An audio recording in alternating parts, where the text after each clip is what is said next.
What if I told you you don't actually have an anxiety disorder, and that label might be the exact thing that's keeping you stuck? Because when I was going through it, I truly believed something was mentally wrong with me. I mean, my heart would race out of nowhere. I'd wake up instantly in a panic every single morning. My brain would not shut off no matter how exhausted I was. And it felt like I was stuck in a constant 24/7 state of fight or flight, like something was about to go wrong, even when everything in my life looked completely fine. And that's what made it even more terrifying because there was no obvious reason for it. So naturally, I did what most people do. I went down the traditional path. Doctors, tests, therapy, and everything kept pointing back to the same conclusion: anxiety disorder.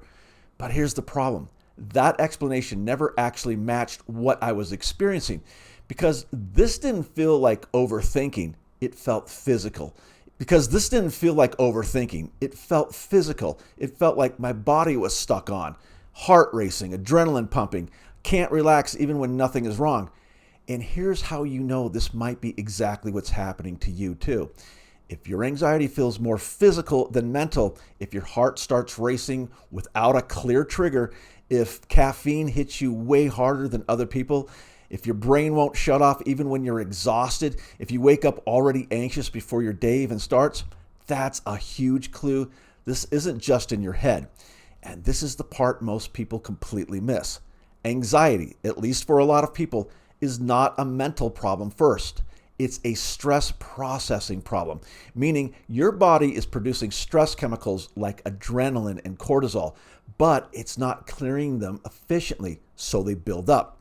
And when those chemicals stay elevated, your nervous system stays activated, which creates that constant wired feeling, the racing heart, the inability to relax, the morning anxiety, all of it. Think of it like this. Your body hits the gas, but your braking system is slow. So instead of stress rising and falling like it's supposed to, it rises and then it just stays there.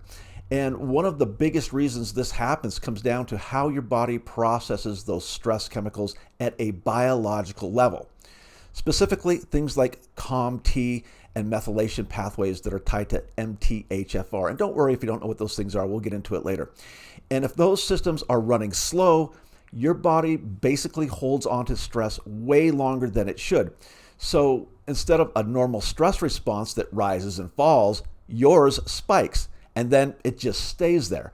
And no amount of mindset work is going to fully fix that if the underlying chemistry isn't addressed. And this is exactly what I went through. Once I stopped treating it like a mental issue and started supporting my body's ability to actually process and clear stress, everything began to shift. And I'm not saying mindset doesn't matter. It does, but it's not the root for a lot of people. And if you've ever felt like your anxiety is more physical than mental, there's a very real reason for that. You're not broken, your system is overwhelmed. And in the next videos, I'm going to break down exactly how to start resetting it step by step.